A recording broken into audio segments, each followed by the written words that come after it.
welcome back to another episode of Farm Stands of Mill Bay. Today we will meet Cindy and follow along as she tends to her flock and some very friendly goats. Cindy and her family enjoy a wonderful country lifestyle, and a big part of that is stocking their farm stand with rainbow-coloured and delicious free-range eggs. Come along and visit the Ohana Family Farm stand and see what goes into making those yolks so tasty.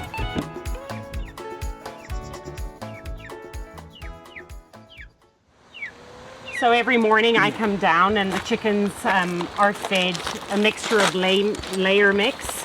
They get some hen scratch, and then their favorite little part is the fresh fruit that they get every morning. So you'll see they all come to see what's happening, and it's a bit late already this morning, so they're pretty excited. Come on, come on. Yeah, I got stuff for everyone. I've got some for everybody. And they're really excited. They will come in and grab a little bit of everything. We have a couple chickens here that are really fortunate to be here. So they came from a big operation, and when COVID hit, they culled a lot of chickens, and we went up and rescued a whole bunch of them. So when Lucky came to us, she in fact didn't have any feathers whatsoever over her entire body. She couldn't stand properly, and so she was named Lucky by my daughter for obvious reasons.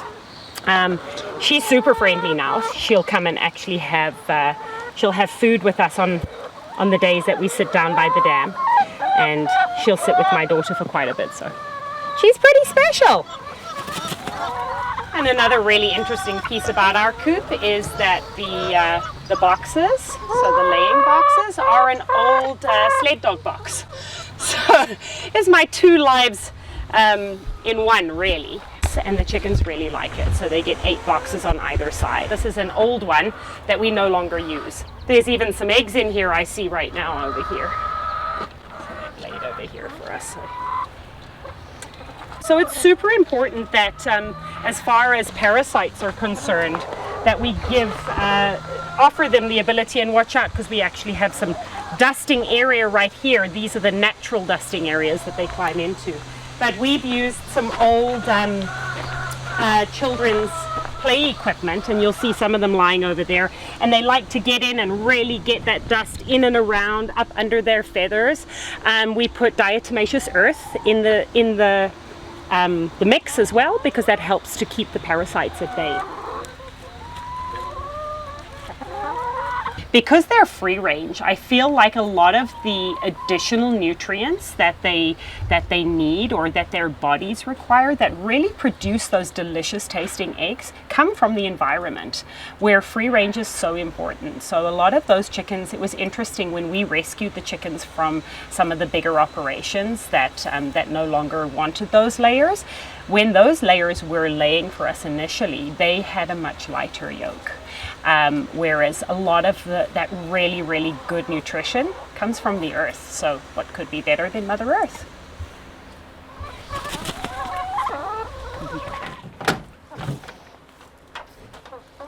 And we got a couple of eggs in here right now.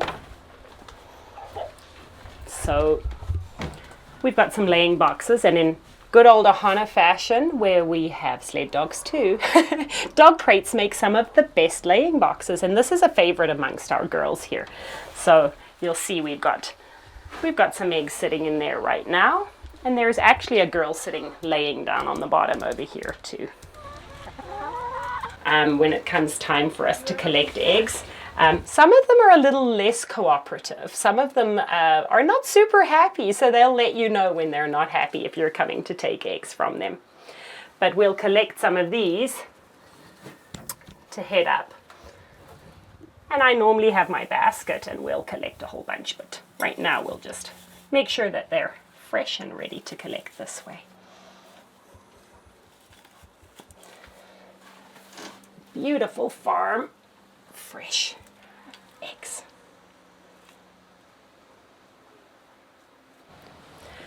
So we have close on 50 chickens, and we get approximately 42 eggs on any given day. So most of them are laying every now and again. Most of them are laying one a day. So the heat wave, we were really fortunate that most of our areas as well are protected by large trees on the property. And this is really a vital component, A, to keep the chickens cool, and B, to keep them safe.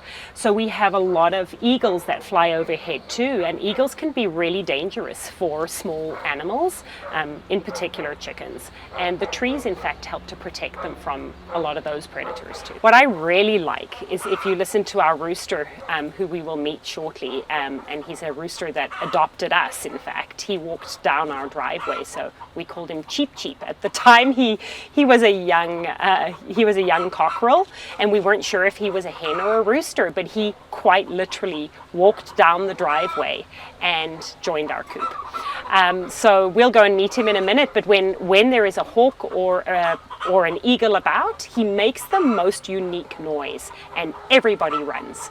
It's interesting. It's really interesting to hear him protecting his flock. It's really lovely.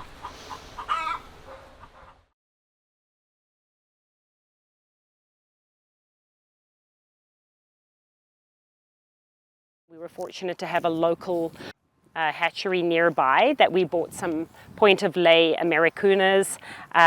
We have a Wyandotte as well, and some Easter eggers, which give us some really beautiful colored eggs. So we have green and blue and pink eggs as well. And we're really enjoying them because they're super friendly. We were happy this spring to find out that our adopted rooster, Cheep Cheep, decided to take matters into his own hands, and we hatched out 4 baby chicks they're now 5.5 weeks old, that are part of our flock. This was something that the children found absolutely fascinating. So this is Cheep Cheep, and this is the guy that came wandering down our driveway. I brought you something.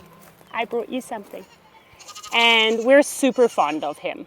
He's a really good rooster. He spends a lot of time protecting his flock. We have no idea where he came from or what he is, but he's a super sweet guy. Hey, can we see your babies? And here are some of his babies. He's a super special guy. Because roosters can be really difficult. You know, some roosters can really be quite mean, actually, and Cheep Cheep is not. He can be held. He likes to be held, not so much by everyone, but he follows us around, and he's really good at protecting his flock. Here you go. Here you go. I brought you some fruit. I brought you fruit. So each of the black ones that you see here are Americunas. And then the girl at the back is a golden laced Wyandotte. And the brown girl around the corner over there is an Easter egger. And you'll see some of the babies running around. Here's Mama. What did you find? So we started with 30 Highline Browns, which very quickly transformed into another 30 or so Rhode Island Reds, and then we added 7 Americunas as well. Cheep Cheep adopted us, and shortly after that the goats arrived too. So we've just recently added the goats to our farm, and it's the children that have enjoyed it the most. During COVID, we spent a lot of time at home, like everybody else did, and they have been a lifesaver. The children spent most of their days outside. It's been a really good way to teach math. We spend a lot of time also talking about how much does it cost us to feed them? What does it cost us to put out the eggs? They have a really strong sense of responsibility. So every morning the children go out to make sure that they open, in particular for the Americunas who are locked up at night. And they open up for them. They are the first ones to feed them during the day as well. They'll come down and feed them. And they'll feed the goats too. So it's really, what better way for children to live than on a farm? certainly the life I had growing up in South Africa. We had horses, we had chickens too, and I love the life that we're able to offer our children as well, and super grateful to be here in Canada. And the goats over here are my friends, and I call them my friends because their names are Monica, Phoebe, and Joey. Hi guys. And Monica, Phoebe, and Joey were a new venture that in fact we were trying really hard to control some of the weeds and the brambles on the property. We have a lot of brambles, which we do pick and put up on the farm stand. We'll put a lot of the fruit from the brambles on the farm stand.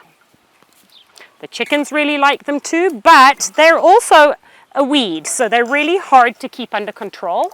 So they're Nigerian dwarf goats, and they came from a friend nearby, a close contact, that, and they came to us as babies. What are you doing? Showing off. I've noted that they really don't like to eat off the ground.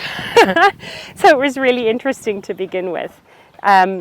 I kept saying to my husband, what's with these goats? Hi, sweetheart. What's with these goats? They are not eating the grass. And it turns out goats don't eat grass. So you learn something new every day. I do think they will end up on the roof. They love to climb, and so they will often climb up top. We will sit at the top of this area right by our dam, and we'll often have a barbecue up there during the summertime. And the last couple days, or the last couple weeks that we've been up there, it's quite sweet. They come and join us up there and they jump up on the seats. That's one for you. Yeah? But even with the thorns on the back of those leaves, it's really interesting because they don't seem to be bothered at all. Well, you want to get the berries? There you go. So they just need to be able to reach them, and they're really good at getting at everything.